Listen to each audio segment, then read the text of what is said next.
Hello everyone, welcome back to my channel. कैसे हो आप सभी? आई एम श्योर कि आप सभी ठीक होंगे। तो चलिए हम लोग आज का वीडियो स्टार्ट करते हैं। आज की वीडियो में हम लोग डील करने वाले हैं पेप्टिक अल्सर। पेप्टिक अल्सर को हम एक ही वीडियो में जो पूरा डील कर लेंगे। इसमें डेफिनेशन होगी, इंट्रोडक्शन होगा, sign and symptom, causes, pathological changes, pathogenesis और कॉम्प्लिकेशन, सारी चीज़ें इसी में हम लोग डील करेंगे। नोट्स भी शॉर्ट होंगे और जल्दी से एक ही वीडियो में जो पूरा पेप्टिक अल्सर डील कर लेंगे। ठीक है, तो जो लोग भी चैनल पर नए हैं वो लोग चैनल को सब्सक्राइब कर ले, वीडियो को लाइक करें और अपने दोस्तों के साथ शेयर ज़रूर करें। और हाँ, अगर आपको पीडीएफ नोट्स चाहिए हो तो आप लोग मेरे डिस्क्रिप्शन में मेल दिया है, उस पर कॉन्टैक्ट करके पीडीएफ ले सकते हो। तो चलिए हम लोग स्टार्ट करते हैं पेप्टिक अल्सर से। तो पेप्टिक अल्सर है क्या? पेप्टिक अल्सर दैट मीन्स घाव जो हमारे स्टमक की इनर लाइनिंग में होता है। क्यों? जो एसिड जो हमारे स्टमक में प्रोड्यूस होता है हमारे फूड को डाइजेस्ट करने के लिए, उस एसिड का हमारे जो स्टमक की लाइनिंग होती है उस पर उससे अंदर चले जाना। वो लाइनिंग जो एक प्रोटेक्टिव लाइनिंग जो हमारे स्टमक की लेयर में प्रेजेंट होती है, जैसे कि ये हमारा स्टमक है, ये हमारे स्टमक की लेयर्स है। इसमें यहाँ पे जो एक ये लेयर दिखाई दे रही है मसल लेयर, ये हमारे स्टमक की दूसरी जो इनर लाइनिंग है उनको प्रोटेक्ट करके रखती है यहाँ पर निकलने वाले गैस्ट्रिक एसिड और पेप्सिन से।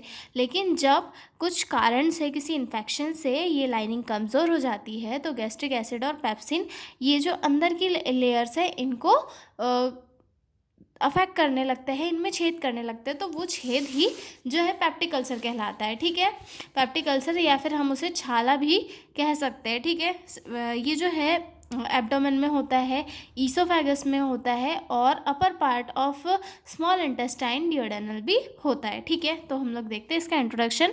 Peptic ulcer is a condition in which a person experience severe abdominal pain specially inner part of the stomach. Peptic ulcer एक ऐसी कंडीशन है जहाँ पे पर्सन को सीवियर पेन होता है और स्पेशली कहाँ होता है?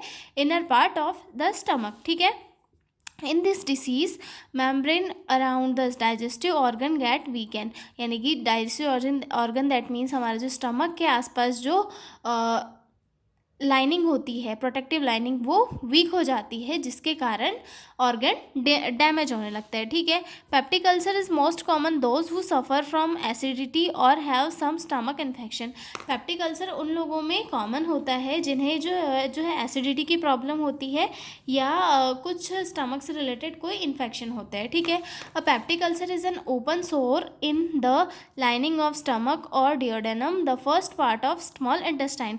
पेप्टिक अल्सर जो है एक ओपन सोर होता है, मैंने आपको बताया अल्सर होता है, फोड़ा भी कह सकते हैं हम उसे, ये जो स्टमक की लाइनिंग में होता है, और डियोडेनम जो कि फर्स्ट पार्ट होता है स्मॉल इंटेस्टाइन का, और ईसोफेगस तीनों में होता है। ठीक है, mostly it caused by increased gastric acid production है, और ये जो है गैस्ट्रिक एसिड के प्रोडक्शन के ज़्यादा होने के कारण होता है। ठीक है, डेफिनेशन देखते हैं इसकी।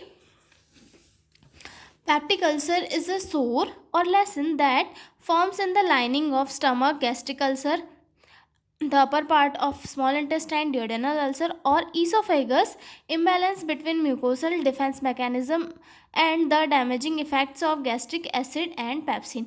यानी कि एक पेप्टिक अल्सर जो एक ऐसा सोर है, घाव है, जो कि क्यों बनता, जो कि स्टमक की जो लाइनिंग है उनमें बनता है, और जिसे हम गैस्ट्रिक अल्सर कहते हैं, और upper part of small intestine that means जिसे हम ड्यूडेनल अल्सर कहते हैं, और ईसोफेगस में बनता है। क्यों बनता है? क्योंकि हमारा जो म्यूकोसल डिफेंस सिस्टम है स्टमक का, उसके और जो गैस्ट्रिक एसिड है उसके बीच में इम्बैलेंस हो जाता है, यानी कि जो लाइनिंग है वो लाइनिंग थोड़ी डिस्टर्ब हो जाती है, वो थोड़ी वीक हो जाती है, जिसके कारण जो गैस्ट्रिक एसिड और पेप्सिन है वो जाकर स्टमक के लेयर्स में टच होते हैं, और टच होकर वहाँ पर जो है छेद बनाने लगते हैं, घाव बनाने लगते हैं, और जिसे जो है पेप्टिक अल्सर कहते हैं। इसके टाइप्स क्या क्या होते हैं? टाइप्स ऑफ पेप्टिक अल्सर, तो इसमें सबसे फर्स्ट आता है गैस्ट्रिक अल्सर होता है, डियोडेनल अल्सर होता है, ईसोफेगस अल्सर होता है, स्ट्रेस अल्सर भी होता है। ये स्ट्रेस के कारण जब एसिड प्रोडक्शन ज़्यादा हो जाता है तो उस टाइम पे होता है। ठीक है, और ड्यूरेशन के अकॉर्डिंग जो है दो टाइप के होते हैं, एक्यूट और क्रोनिक। एक्यूट क्यों होता है? एक्यूट क्या होता है? दैट मीन्स शॉर्ट टाइम तक, और chronic that means long time तक। ठीक है, और गैस्ट्रिक अल्सर, डियोडेनल अल्सर और ईसोफेगस अल्सर और स्ट्रेस अल्सर तो आपको पता ही है कि क्या होता है। ठीक है, उसके बाद कॉजेज़ ऑफ पेप्टिक अल्सर की क्या क्या कॉजेज़ होते हैं? मेनली तो इसके दो कॉजेज़ होते हैं, एक हेलिकोबैक्टर पाइलोरी होता है, then non steroidal steroidal anti inflammatory drug, या फिर हम इन्हें एनासाइड्स भी कह सकते हैं, ठीक है। तो फर्स्ट देखते हैं हेलिकोबैक्टर पाइलोरी। हेलिकोबैक्टर पाइलोरी जो एक बैक्टीरिया होता है जो हमारे स्टमक में प्रेजेंट होता है, ये जो है हमारी ये जो प्रोटेक्टिव लाइनिंग होती है स्टमक और इंटेस्टाइन की, इसे डैमेज करता है, और इसे डैमेज करके जो है गैस्ट्रिक एसिड और पेप्सिन को हमारी जो इनर लेयर होती है उन्हें उन तक पहुंचने में जो है हेल्प करता है। दैट मीन्स कि वो वहाँ पर वो लाइनिंग डैमेज कर देता है, जिसकी वजह से एसिड और पेप्सिन वहाँ पे पहुँच जाते हैं और उन्हें डैमेज करते हैं, ठीक है। When the lining is weak acid can turn it causing a sore और अल्सर। जब जो है लाइनिंग वीक हो जाती है तब गैस्ट्रिक एसिड और पेप्सिन जो है वहाँ तक पहुँच जाते हैं और वहाँ की लेयर्स को डैमेज करते हैं और वहाँ पे सोर या फिर घाव का फॉर्मेशन करते हैं, ठीक है।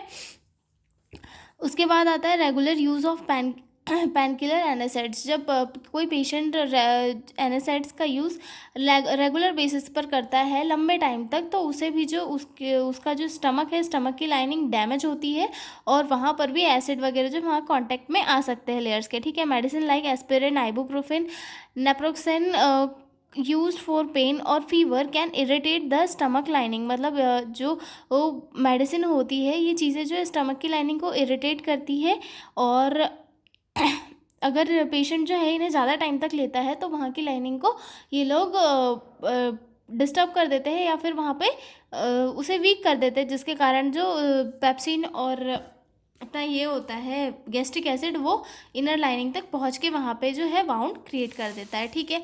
एक्सेस स्टमक एसिड, जो गैस्ट्रिक एसिड वगैरह जो सिक्रीट होता है वो ज़्यादा सीवियर इसमें निकलने पर भी जो है लाइनिंग ब्रेक हो जाती है और वहाँ पे जो है अल्सर का फॉर्मेशन हो जाता है, ठीक है। स्मोकिंग जो है किसी भी पेशेंट की बॉडी में किसी एसिड के प्रोडक्शन को इंक्रीज़ कर देती है, जिसके कारण वहाँ पर अल्सर फॉर्म होने के चांसेस ज़्यादा हो जाते हैं। जैसे कि अब एसिड ज़्यादा सिक्रीट होगा तो उससे क्या होगा, स्टमक की लाइनिंग को ज़्यादा एसिड को फेस करना पड़ेगा, और एक टाइम के बाद वो जो है स्टमक की लाइनिंग, प्रोटेक्टिव लाइनिंग जो होती है वो उतना ज़्यादा एसिड नहीं झेल पाती है, तो वहाँ पर क्या होता है, वाउंड या फिर सोर का फॉर्मेशन हो जाता है, ठीक है। उसके बाद आता है अल्कोहल के कारण भी क्या होता है, जो स्टमक की प्रोटेक्टिव लाइनिंग होती है वो इरिटेट होती है, और उसके इरिटेट होने के कारण वहाँ पर जो है अल्सर का फॉर्मेशन हो जाता है। स्ट्रेस और स्पाइसी फूड की वजह से भी जो है स्टमक की लाइनिंग डिस्टर्ब होती है और वहाँ पे अल्सर का फॉर्मेशन हो सकता है, ठीक है। फैमिली हिस्ट्री, अगर फैमिली में किसी को रहा हो तो वहाँ पर भी जो है वहाँ पर भी उस पेशेंट को ज़्यादा चांसेस होते हैं कि उसे पेप्टिक अल्सर हो सकता है, ठीक है। सीरियस इंजरी या इलनेस के कारण भी पेप्टिक अल्सर कॉज हो सकता है। अब देखते हैं इसकी पैथोफिजियोलॉजी ऑफ पेप्टिक अल्सर, ठीक है। फर्स्ट आता है ड्यू टू इटियोलॉजिकल फैक्टर। किसी भी इटियोलॉजिकल फैक्टर जैसे कि एच पाइलोरी हो गया, एनासाइड्स हो गया, स्ट्रेस हो गया, अल्कोहल हो गया, स्मोकिंग हो गया, इनकी वजह से जो है स्टमक में एसिड का प्रोडक्शन इंक्रीज होता है, या फिर जो म्यूकस मेम्ब्रेन जो होती है उसका प्रोटेक्शन, म्यूकस मेम्ब्रेन या फिर स्टमक की जो प्रोटेक्टिव लाइनिंग होती है उसका प्रोटेक्शन कम होता है, और उसका प्रोटेक्शन जब कम होता है तब वहाँ की जो इनर लेयर्स है वो डैमेज होती है। डैमेज टू स्टमक और डियोडेनल लाइनिंग, जो स्टमक और डियोडेनल की जो लाइनिंग है वो डैमेज हो जाती है, ठीक है। इम्पायर्ड म्यूकोसल डिफेंस सिस्टम, जो वहाँ पर डिफेंस सिस्टम प्रेजेंट होता है एसिड और पेप्सिन से लड़ने के लिए, वो थोड़ा वीक हो जाता है, और एसिड और पेप्सिन जो है पेनिट्रेट कर जाते हैं म्यूकोसा के अंदर। पेनेट्रेट दैट मीन्स कि उसके अंदर धंस जाना, और जब वो अंदर धंस जाता है तो वहाँ पर जो है इन्फ्लामेशन होती है, लोकल टिश्यू इंजरी होती है, मतलब वहाँ के एक पर्टिकुलर स्पेस जहाँ पे जो है, जहाँ की मेम्ब्रेन वीक हुई है वहाँ पर जो है घाव का फॉर्मेशन हो जाता है, और इसे ही हम लोग एक अल्सर फॉर्मेशन कहते हैं, ठीक है। अगला देखते हैं sign and symptoms of peptic ulcer. इसमें पेशेंट को जो है, अब पेट में तो छाला हो गया, घाव हो गया, तो पेन तो सीवियर होगा। Burning pain in the stomach, मतलब जलन वाला पेन होने लगेगा। ब्लॉटिंग होगी, बर्पिंग होगी, नोजिया वोमिटिंग होने को दिखेगा पेशेंट में। लॉस ऑफ एपेटाइट देखने के लिए मिलेगा। वेट लॉस होगा। डार्क और ब्लॉक स्टूल, मतलब ब्लैक स्टूल देखने के लिए मिलेगा। अगर ब्लड का जो अगर ब्लड लॉस हो रहा है स्टमक में अल्सर की वजह से, वहाँ पे अगर ब्लड वेसल्स जो रप्चर हुई है तो वहाँ पे जो है ब्लैक स्टूल देखने के लिए मिलेगा। Pen after eating certain food, मतलब कुछ कुछ फूड खाने के बाद जो है पेशेंट को पेन होगा। उसके बाद हार्ट बर्न और इंडाइजेशन जैसी प्रॉब्लम्स जो है पेशेंट में देखने के लिए मिल सकती है। इसके बाद देखते हैं pathological changes in peptic ulcer की। जब पेप्टिक अल्सर होता है तो उस टाइम पे क्या क्या पैथोलॉजिकल चेंजेस होते हैं, ठीक है। Pathological changes refer to the abdominal structural and tissue level changes that happens in the body due to disease. Peptic ulcer go through layers two of damage like this, यानी कि जो pathological changes है वो उसमें क्या होता है कि जो पेप्टिक अल्सर की वजह से जो एब्डोमेन होता है वहाँ के स्ट्रक्चर, वहाँ के टिश्यू लेवल पे क्या क्या चेंजेस होते हैं, ये हम लोग स्टडी करेंगे पैथोलॉजिकल चेंजेस में, ठीक है। तो सबसे फर्स्ट इसमें म्यूकोजल एरोजन होता है। दैट मीन्स कि जो म्यूकोजल लेयर होती है वहाँ पे उसका कटाव होता है, ठीक है। The mucosa in the inner is the inner most protective lining of stomach और duodenum. In the peptic ulcer, this layer gets damaged or eroded due to acid and pepsin. The protective mucus become thin और absent, मतलब जो mucosal layer होती है जो protect करके रखती है वो वहाँ पर डैमेज हो जाती है और जिसकी वजह से जो है एसिड और पेप्सिन अंदर की लेयर में घुस जाता है, ठीक है। नेक्रोसिस होता है, वहाँ पे सेल डेथ होना स्टार्ट हो जाती है, ठीक है। Damage mucosa leads to necrosis meaning cells start dying. This area become soft yellowish and dead tissues, मतलब जब वहाँ पे अगर जैसे म्यूकोसल लेयर है वो कम हो जाएगी तो वहाँ पे ये जो है सेल डेड होना स्टार्ट हो जाएगी, क्योंकि इनर लेयर में अगर एसिड और पेप्सिन पहुँचेगा तो वहाँ की ई सेल्स पे जो है बुरा इफेक्ट पड़ेगा और नेक्रोसिस होना स्टार्ट हो जाएगा, जिसकी वजह से वहाँ पे येलोइश और डेड टिश्यू इकट्ठा होना स्टार्ट हो जाएंगे, ठीक है। अल्सर क्रेटर फॉर्मेशन, यानी कि अल्सर क्रेटर फॉर्मेशन देने यानी कि क्रेटर यानी कि गड्ढा, ठीक है। जब वो वहाँ पे लाइनिंग डैमेज हुई तो वहाँ पे जो घाव है वो धीरे धीरे अंदर की ओर बढ़ने लग जाएगा और अंदर की लेयर को डैमेज करने लग जाएगा, वहाँ पे गड्ढे का फॉर्मेशन हो जाएगा, ठीक है। अब गड्ढे का फॉर्मेशन होगा उसके बाद में वहाँ पे जो है इन्फ्लामेशन का भी हो जाएगी। जब वहाँ पे जैसे कि नई चीज़ है वो सेल्स को अफेक्ट करेगी तो इन्फ्लामेशन कॉज हो जाएगी, ठीक है। उसके बाद क्या होगा, ग्रैनुलेशन होगा, मतलब कुछ टाइम के बाद में वहाँ पे जो है नई सेल्स डेवलप होने लग जाएगी, यानी कि हमारा जो डिफेंस सिस्टम है वहाँ पे वो वर्क करेगा। फिर उसके बाद वहाँ पे सेल्स जो है आएगी और WBCs वगैरह आएगी, वहाँ पे लड़ेगी। फिर वहाँ पे क्या होगा, सेल्स इकट्ठा होके नई सेल्स का फॉर्मेशन होगा और नई ब्लड वेसल भी बनेगी और किसके कारण हमारा इम्यून रिस्पॉन्स करेगा ट्रीटमेंट वगैरह से, ठीक है। उसके बाद वहाँ पे जो है फाइब्रोसिस होगा। फाइब्रोसिस यानी कि स्कार का formation. A healing continuous scar tissue forms in the base of ulcer, यानी कि जो अल्सर का बेस है वहाँ पे स्कार टिश्यू का फॉर्मेशन होगा और हीलिंग जो है कंटिन्यू होगी, ठीक है।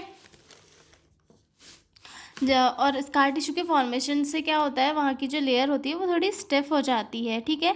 उसके बाद ब्लीडिंग और परफोरेशन हो जाता है। अगर अल्सर जो है वो ट्रीट नहीं हुआ है तो ब्लीडिंग या परफोरेशन देखने के लिए मिल जाता है सीवियर केसेस में, मतलब अगर अल्सर जो है ट्रीटमेंट के बाद भी ठीक नहीं हुआ है तो सीवियर जो अल्सर है वो अंदर अंदर घुसते जाता है, उसमें से ब्लीडिंग होने लगती है, ब्लड वेसल्स रप्चर होती है, वोमिटिंग के थ्रू ब्लड वगैरह आने लगता है। तो ये सारी चीज़ें जो है इसके पैथोलॉजिकल चेंजेस में आएगी। अगला देखेंगे हम लोग पैथोजेनेसिस ऑफ पेप्टिक अल्सर, ठीक है। पैथोजेनेसिस में सबसे फर्स्ट में क्या होगा, जो प्रोटेक्टिव लाइनिंग है वो डैमेज होगी, ठीक है। पैथोजेनेसिस में सबसे पहले तो हम लोग ये देखते हैं कि स्टडी काय की होती है। तो पैथोजेनेसिस में हम लोग स्टडी करते हैं कि जो डिसीज़ है वो बॉडी में डेवलप कैसे कैसे हुई, ठीक है। तो पैथोजेनेसिस में ही ऑफ पेप्टिक अल्सर में क्या होगा, स्टेप 1 में जो प्रोटेक्टिव लेयर है वो डैमेज हुई। डैमेज होने के बाद में एसिड और पेप्सिन ने उस पर अटैक किया, एसिड और पेप्सिन ने उस पर अटैक किया। उसके बाद में वहाँ पे इन्फ्लामेशन हुई, सेल की डेथ हुई, एरिया में स्वेलिंग आई और जो है वहाँ पे कुछ सेल्स की डेथ भी हुई, नेक्रोसिस हुआ, ठीक है। उसके बाद में वहाँ पे जो है अल्सर का फॉर्मेशन हुआ, उसके बाद हीलिंग प्रोसेस चालू हो गई। हीलिंग प्रोसेस चालू हुई और उसके बाद में अगर कुछ चीज़ें ठीक नहीं हुई तो उसके बाद कॉम्प्लिकेशन देखने के लिए मिल सकते हैं, ठीक है। उसके बाद हम लोग थोड़ा कॉम्प्लिकेशन भी देख ही लेते हैं इसके। मुझे ऐसा लगता है कि पैप्टिक अल्सर आपको समझ में आ गया होगा, क्योंकि उतना भी हार्ड नहीं है, हम लोग जितना सोचते हैं, ठीक है। इसकी कॉम्प्लिकेशंस में जो है ब्लीडिंग देखने के लिए मिल सकती है, परफोरेशन देखने के लिए मिल सकता है, पेनेट्रेशन देखने के लिए मिल सकता है, ऑब्स्ट्रक्शन देखने के लिए मिल सकता है, और पेरिटोनाइटिस देखने के लिए मिल सकता है, या फिर कैंसर रिस्क देखने के लिए मिल सकता है। ब्लीडिंग क्यों? जब अल्सर होगा तो वहाँ की ब्लड वेसल्स रैप्चर होगी, और ब्लड वेसल्स के रैप्चर होने की वजह से भी जो है ब्लीडिंग देखने के लिए मिल सकती है, ठीक है। परफोरेशन यानी कि स्टमक की जो लाइनिंग है वहाँ पे होल हो सकता है, और जो काफ़ी सीवियर हो जाता है, ठीक है। पेनेट्रेशन दैट मीन्स कि अगर होल जो है ज़्यादा गहरा होता है तो वो उसके आसपास वाले ऑर्गन जो है उन्हें भी अफेक्ट करता है, ठीक है, धंसने लग जाता है वहाँ पे भी, ठीक है। ऑब्स्ट्रक्शन यानी कि अगर वहाँ पे जो है स्कार टिश्यू का अगर फॉर्मेशन हुआ है तो वहाँ तो उसकी वजह से क्या होगा, स्टमक में स्टिफनेस आ जाएगी, स्टमक की लेयर में स्टिफनेस आ जाएगी, और वो जो जहाँ से फूड बाहर निकलता है वहाँ पे ऑब्स्ट्रक्शन कॉज कर देगा, यानी कि फूड प्रॉपरली बाहर नहीं निकल पाएगा, जिसकी वजह से जो है इनडाइजेशन वगैरह फेस करने के लिए मिलेगा, ठीक है। उसके बाद जो है पेरिटोनाइटिस, दैट मीन्स कि जो इन्फेक्शन हो सकता है स्टमक की लाइनिंग में, और ये एक मेडिकल इमरजेंसी होती है, ठीक है। और कैंसर के रिस्क भी हो सकते हैं अल्सर के फॉर्मेशन की वजह से, ठीक है। तो ये था हमारा पूरा पेप्टिक अल्सर। तो मिलता है अगले वीडियो में। अगर आपको डिटेल में देखना हो तो मेरी पैथोलॉजी वाली जो प्लेलिस्ट है उसमें सारे एक एक पॉइंट अच्छे से डिटेल में दिए गए हैं नोट्स के साथ, आप लोग वहाँ पे जाके पढ़ सकते हो। तो मिलते हैं अगले वीडियो में, तब तक के लिए बाय बाय।